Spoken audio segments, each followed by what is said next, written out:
today's digital age, staying ahead of the curve is crucial for success. Turabo Business School is committed to empowering the next generation of leaders with the skills they need to thrive. We present to you our special computer training exclusively designed for SS3 and GSS3 graduates. Our comprehensive program covers a wide range of topics, including Microsoft Word, master the art of document creation and editing, unlock the power of data analysis and visualization, Microsoft Access, learn to manage and analyze database, Microsoft PowerPoint, create stunning presentations that captivate audiences, graphic design using CorelDRAW, unleash your creativity and design skills, Photoshop, enhance your image editing skills and create stunning visuals, programming using web design, build dynamic website and web applications, database development, learn to design and manage databases, UI/UX design, create user-friendly and intuitive interfaces. At the Turabo Business School, we believe in creating world-class entrepreneurs and professionals. Our experienced instructors will guide you every step of the way, providing you with hands-on training and mentorship. Don't miss this opportunity to gain a competitive edge. Contact us today to learn more about our program and register for the next session. Call 080-6026-9140, 070-6342-8464 or 090-1010-8844 between 8 a.m. to 3 p.m. Mondays to Fridays. Turabo Business School, creating world-class entrepreneurs and professionals. Join us today and unlock your full potential. Turabo Business School, opposite Civil Service Commission, Hamarua Way, Jalingo, Turabo State. Empower yourself with the skills of the future. Register now.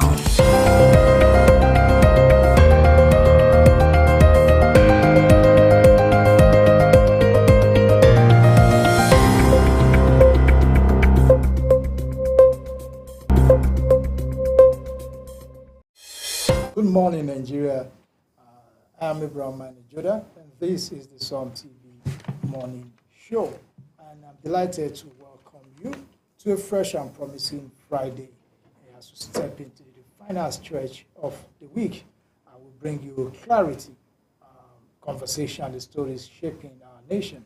So thank you for choosing to start your day with us. Friday reminds us that no matter how tough the week has been, strength is built by staying the course. Success really comes to those who quit. It comes to those who show up, push forward, and rise after every fall. So whatsoever it is you're going through, whatsoever it is you're doing, you should ensure that you don't give up. So you ensure that you carry your day, don't give up. Your breakthrough might just be one more try away. So, my quote of today is from our president, the late former president of Nigeria, the late President Muhammadu Buhari, who said, "I will not quit, I will not fail." And eventually, he didn't quit contesting, and he became the president of Nigeria. So, stay with us this morning as we bring inspiring stories, insightful discussions, and everything you need to power your day. And with me this morning to bring you insightful stories, discussions, and everything you need to power your day. It's a songstress. If you know what I mean, if you watched us yesterday, you'll see her sing. She's a newscaster, assistant director of news, and also someone who is also a member of the morning show crew. That is Miss Bridget James. Good morning. Good morning, boss. You're welcome to Thank the you so morning much. show. Thank you. Yes, you used the word now, you said boss. When we were young, the word boss is for bad people in movies. Do you remember that? No. No, in the north there, Okay. when you're watching movies, there are two words that are common. They'll Okay. say, this is an actor, this is the boss. So the actor is the good guy, the boss is the bad guy. Oh, really? So that was the word there. Okay. And then if you go to all these movie houses where they show Indian film and they will tell you this guy is the actor. So the actor is a good guy, but this guy is the boss. So you hear word like Aktochi, Musawa.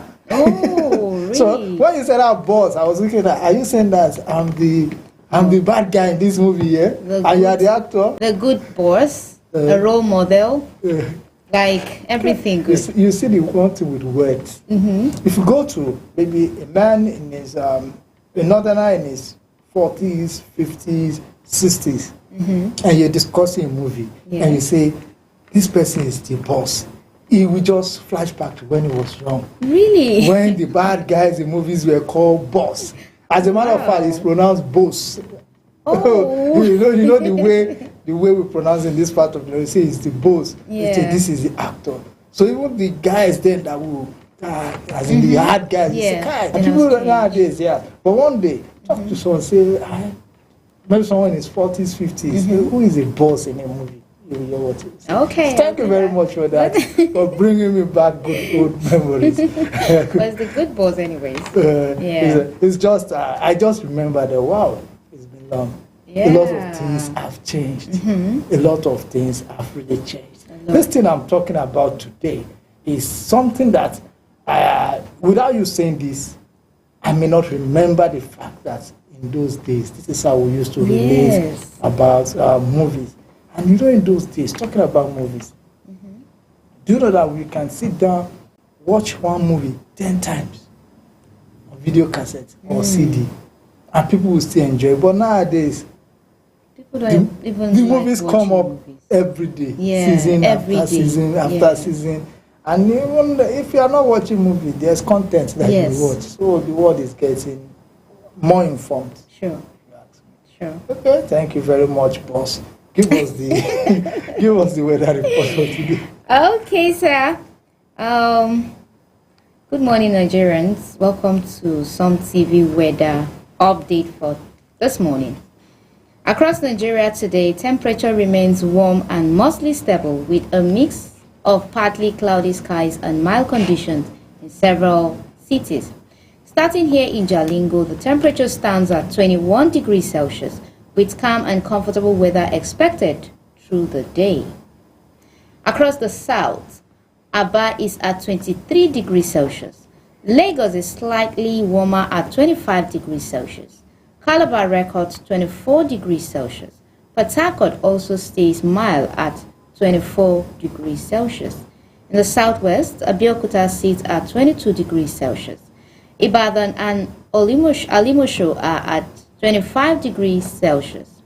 Osogbo records 24 degrees Celsius, while Obomosho is cooler at 21 degrees Celsius. For the north central region, Lorin and Enugu remain steady at 24 degrees Celsius. Oyo at 22 degrees Celsius and Benin City at 22 degrees Celsius. Further north, temperature drops slightly. Jos is the coolest at 18 degrees Celsius. Kaduna, Kano, and Zaria each record 18 degrees Celsius. Katsina is slightly cooler at 17 degrees Celsius. Maiduguri stands at 20 degrees Celsius, while Sokoto is warmer at 21 degrees Celsius.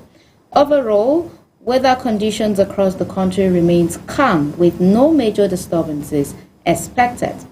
For residents in areas with lower temperatures, especially in the north, light clothing layers are advisable in the evening.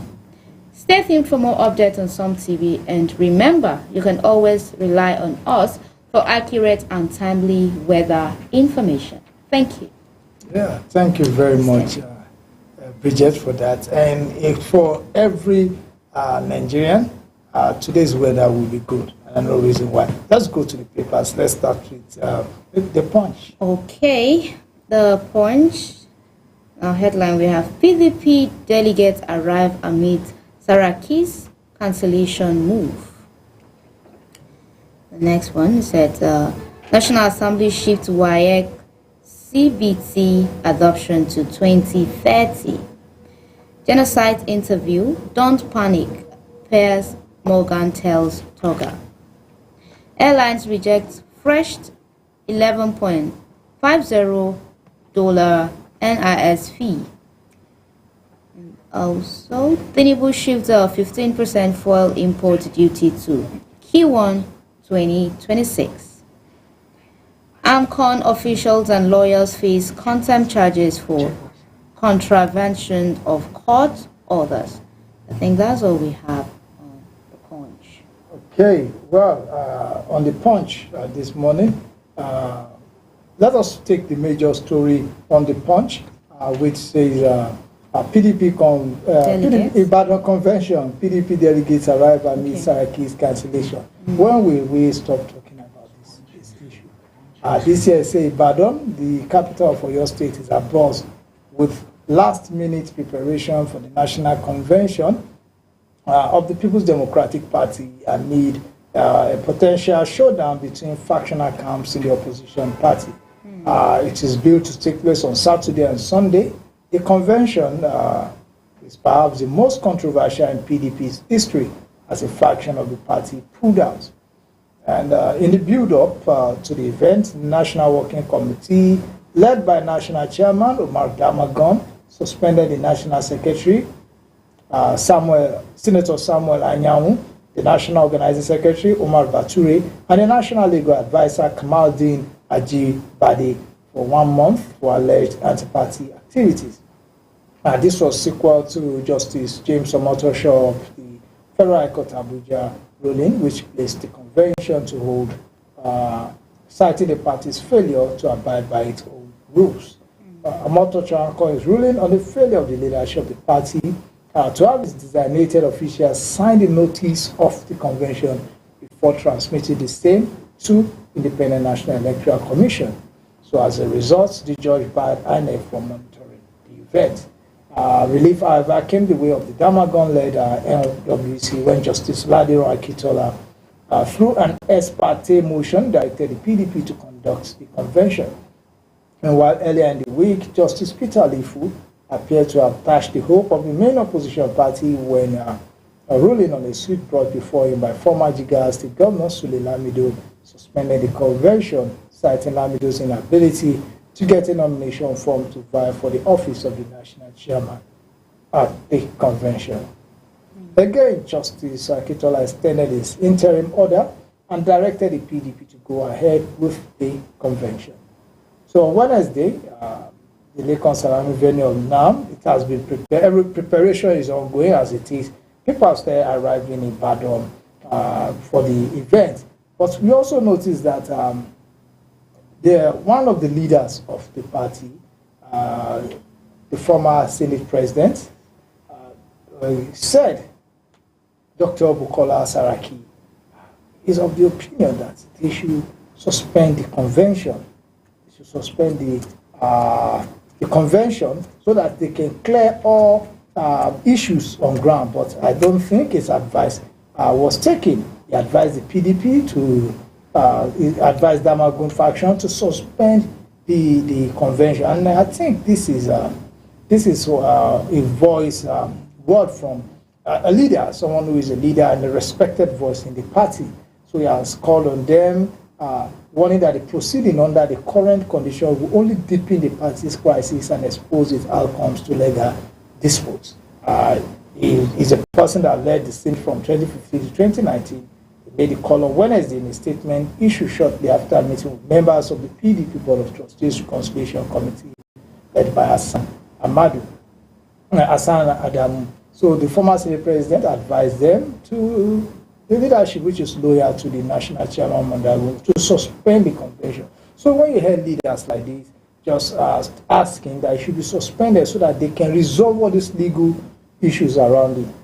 Same thing, another leader was as a case in court that have stopped it. So these are just issues that they need to really look into. Well, as it is, it seems the die is cast and the convention will go on as scheduled tomorrow. But the issue is, with this convention, be recognized. That is another issue. So, well, maybe you know maybe you can help us to know if this convention will be recognized. So will you go to Ibadan and cover the convention? I don't think it will be recognized because if the PDP goes ahead with the convention, it might face further legal challenges and also potential repercussion within the party because they have not agreed. If not. So at the end of the day, it might end up turning into something that is not supposed to. Okay, I think so.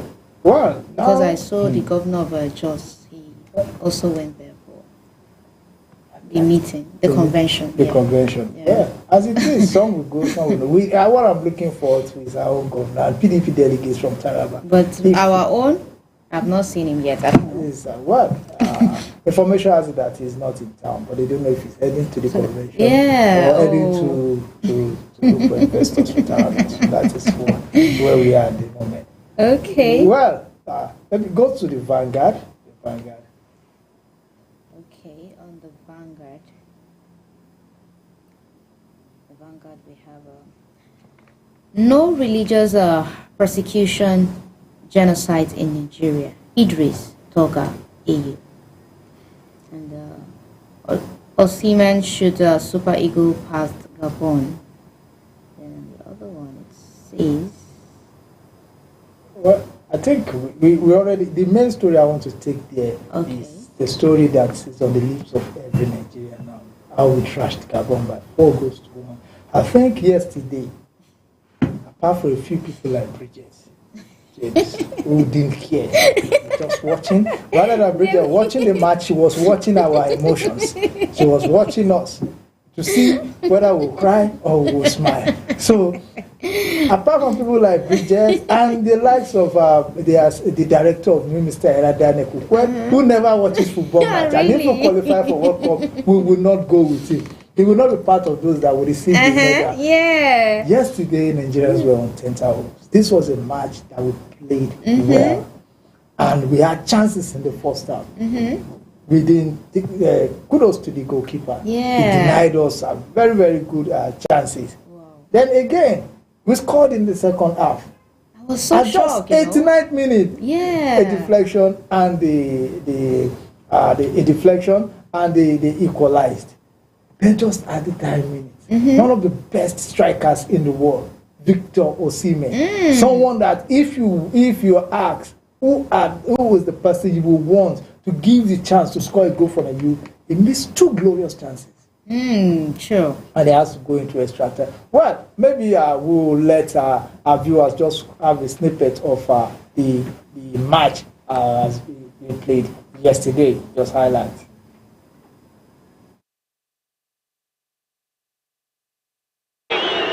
Michel Mbula and Junior Nubi, and that's a great header just wide. So inviting, the goalkeeper came out, and Mbaba almost caught out. It's going to fall towards Alex Iwobi, near side, chance for Zaidu Sanusi again. 25th cap tonight for the Porto fullback. Lovely ball in, Osimhen header, what a save that was by Mbaba to keep it at 0-0. Iwobi out wide. Zaidu Sanusi again, the cross by Lookman, tempting. Good knock down it was, is it going in? What a chance for Osimhen, who's claiming he scored it.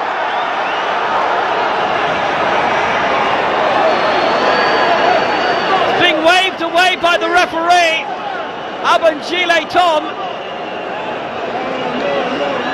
I will say one thing, it's not quite as adamant as the way he's suggesting it, and it's been given as accidental because it was almost knocked in for an own goal by Apendan Goye, and it meant that Nigeria finished behind Cameroon in the race for the 1990 World Cup. The lasers are out.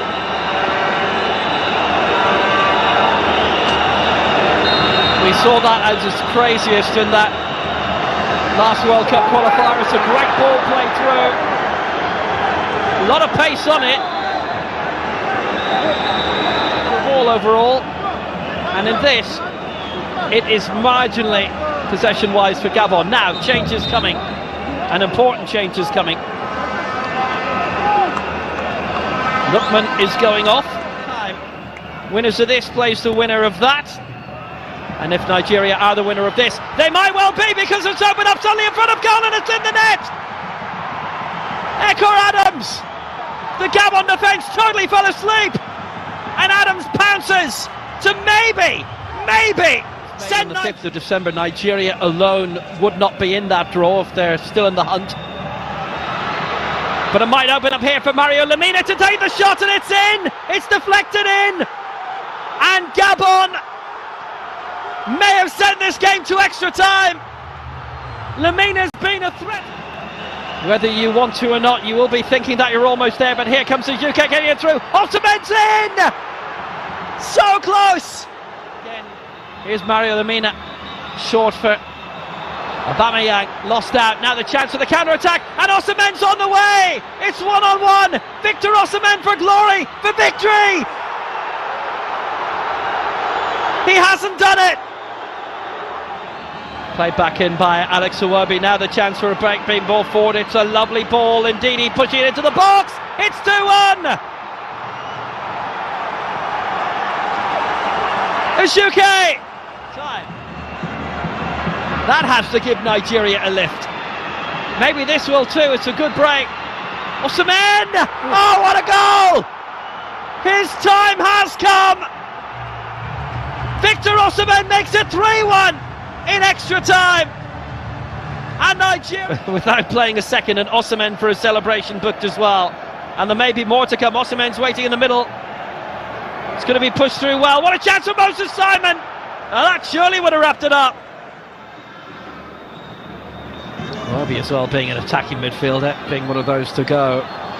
Here's the ultimate attacker right now in front of goal. Osimhen on the way, and Nigeria very firmly are now.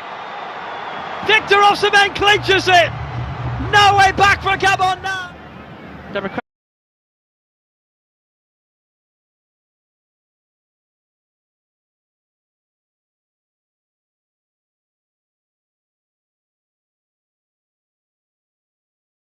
We were supposed to win this match in regulation time, but as what they call God of Soccer, we have it. So we needed more entertainment, and it's good. I'm happy that Osimhen was able to redeem himself. So, Bridget, from your own observer point of view, because you were observing us yesterday, I was observing. So, what do you think of this team?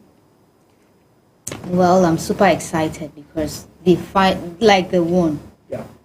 Okay, you guys were tens. I was with you. Yeah, yeah, you were watching us. You were tens. You know, yeah. And I'm so happy that at the end of the day, it was worth the wait and it was worth watching. Yes, yes. So, all thanks to Victor Osimhen Yeah. for always, making us proud. Yes, always making us Or proud. once he's in a team, I don't panic Definitely. because I know he's going to deliver. Yeah. Because he has always been doing that, and kudos to him. Well, and he delivered yesterday. Kudos to my crush. Yeah. Okay. Well, that is good. And to all the players yesterday, I can name them all, from the goalkeeper to the defenders, to the midfielders, to the strikers. Let me just give some special mention.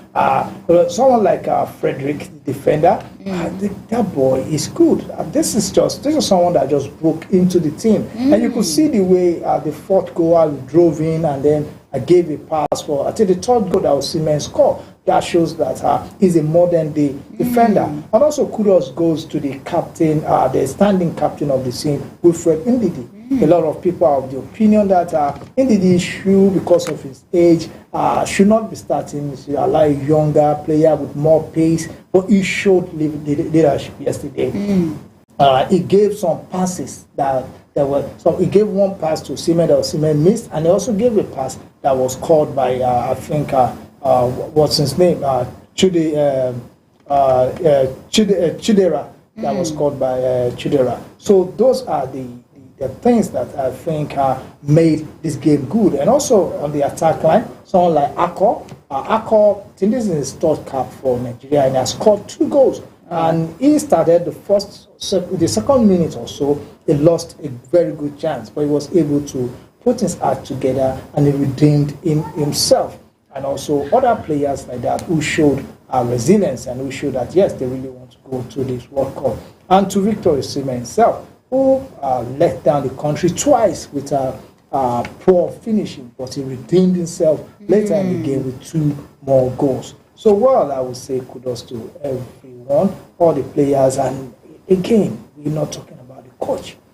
Since Eric Chell took over Nigeria, his choice is one of the most controversial choices as a Super Eagles coach, because Nigerians are of the opinion that Eric Chell, former coach of Mali, is not the level. Is not the level of the kind of coach that should coach a country like Nigeria that have been to the World Cup, that have won the Nations Cup 3 times, and what have you. But he has proven that he is good enough for the job, because since he took over the national team at a very precarious position, where we're bottom of the table, and with 3 matches all draws, and was able to take us to the final day before we got a playoff chance. So he has done well, and with what he's doing, we look forward to a match on Sunday, where Congo yesterday defeated Cameroon in the 92nd minute to also qualify for the final of the playoffs. So Sunday night is going to be a crack between Nigeria and the Super Eagles of Nigeria and the Leopards of Congo Democratic Republic. It's going to be a cracker. Definitely. So, Bridget, thank you very much. Thank you, sir. You're part of the team that was yesterday. So, let's go to Guardian. Okay. Guardian, we have victims bears cars and there's trauma as law remains on paper. We also have the Senate considers bill subjecting military convictions to court review. ASUU may resume full-blown strike on November 21st over selective implementations of PACT. Nigeria supplied 12.6 million barrels to Dangote, says NMDPRA. And I think that's all we have. Okay, let's look at that major story there. The Anti-Torture Act at 8. This is the 8th year that the Anti-Torture Act has been signed into law, and victims bear scars and endure trauma as law remains on paper. They say 8 years after the Anti-Torture Act of 2017 was enacted to end police brutality, the law remains largely unenforced. Across police cells and detention centers, citizens are routinely dehumanized by unscrupulous state agents without adequate rebuke from the authorities.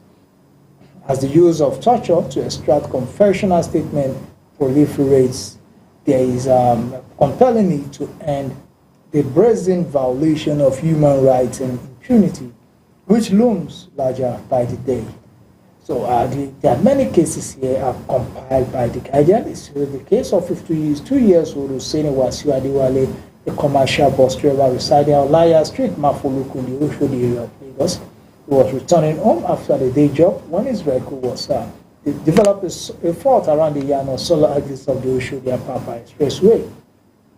I was better known and his friend as Wasiu Royal. He managed to get the vehicle to his neighborhood Oshodi, where the nightmare that befell him began on what looked like an ordinary evening.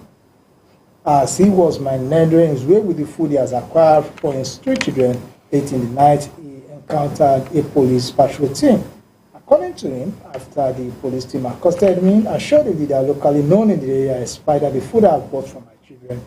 The question my being out at such an hour, I begged the team leader to let me go, explaining in the process what I encountered. With that provocation, he hit me on the right leg with the iron rod. After being assaulted, I was eventually dragged to the police station where I spent the night. And rather than being released the next day, he was transferred to the task force office in Oshodi, where magistrate sentenced him to 3 weeks in Kirikiri Correctional Center. And by the time he came out, his leg has become swollen from the spot that spider has hit him. The swollen portion later burst and turned into a big sore. And even after his release, he still drip water and pain intensely. So this is how a man was nearly crippled by through the touch of police. And he said he went back and he was threatened that they would come for him again if he complained. And, and these are stories around there. There's another man, Adewale Kazim Adeshino, 53, roadside mechanic, who's also a bus driver. He was arrested in June 2020. In 2008, after police raided his shop at Songwater.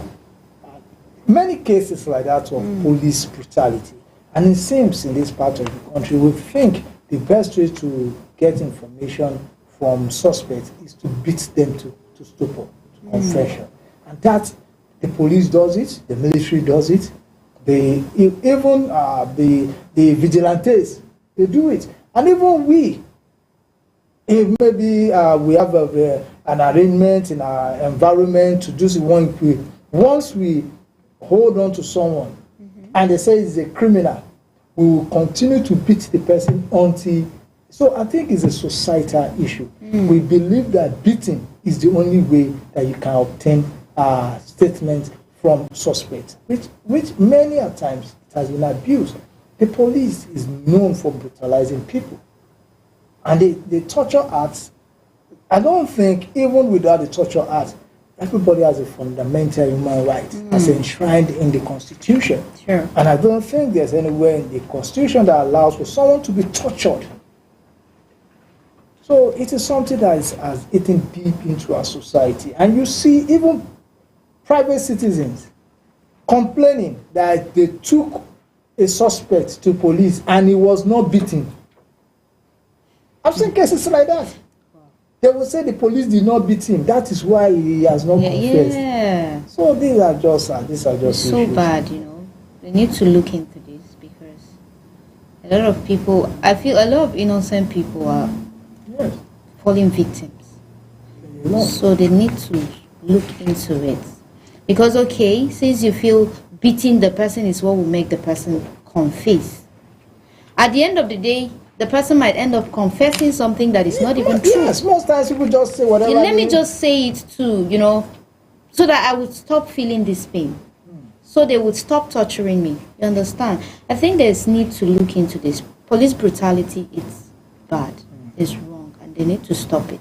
Yeah, and not only the police, other security agencies, the DSA, the long list of cases of security agencies brutalizing Nigerians. And the Convention Against Torture and Other Cruel, Inhuman and Degrading Treatment or Punishment, commonly known as the United Nations Convention Against Torture, is an international human rights convention under the United Nations that aims to prevent torture and other acts of cruel, inhuman, or degrading treatment or punishment around the world.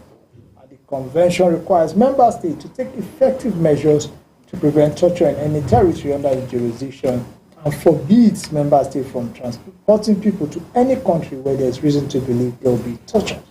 So Nigeria is a signatory to this agreement, and I believe we need to start enforcing it. Now the law is about 8 years, but it hasn't changed anything.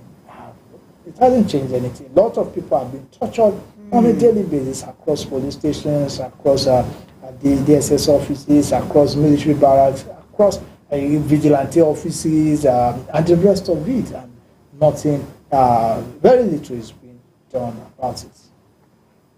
Well, that is it. And then also society needs to begin to frown against even if you look at the homes, you'll see that we have this habit of, if you suspect a child or a maid or anybody of a crime or they beat the child to confession. Yeah, sure. People do it. I've seen, I heard a case recently. I was told by someone, but unfortunately I asked and it wasn't well. If I was there while that was happening, I would have intervened, and if they don't stop, I would have done a video and shared with the human rights thing. I was told that a girl of maybe 14, 15, was told she was accused of stealing 10,000 naira. And the person that told me said she was just walking by. She saw the girl naked. I don't know if it's completely naked, but stripped of her clothes and was being flogged. The description of the case was being flogged to confess. That people gathered and everybody was watching. And the person flogging her was not even a parent nor a guardian. For her to confess. I was like, why? Why? There's no law that allows you to begin to batter someone. There's discipline, there's correction, but there's a limit to it. There's a limit. Most times, If you beat a person to a point, he will confess what he or she did not do. That is it. Just it.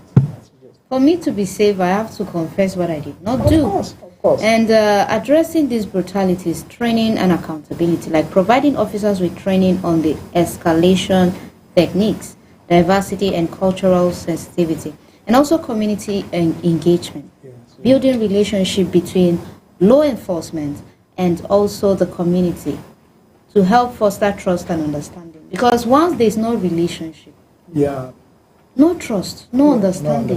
Yes. You understand? If you did not build that relationship, even if somebody does something wrong, once there's a relationship, at the end of the person might even come and confess by himself. You don't even need to start hitting that person anyhow for that person to speak up. Yeah, a lot of innocent people have been forced to make confessional statements that will take them to prison.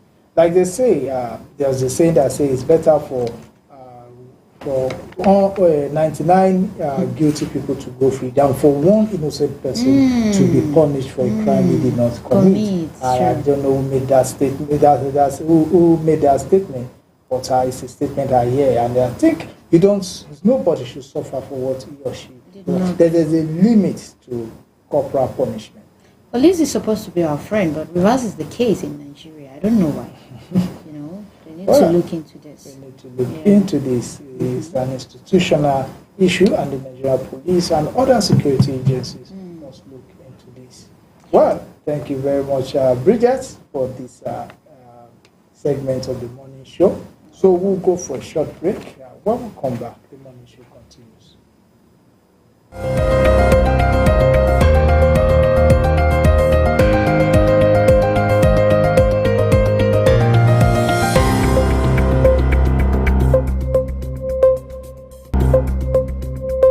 In today's digital age, staying ahead of the curve is crucial for success.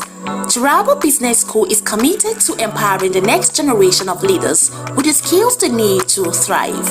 We present you our special computer training exclusively designed for SS3 and JSS3 graduates.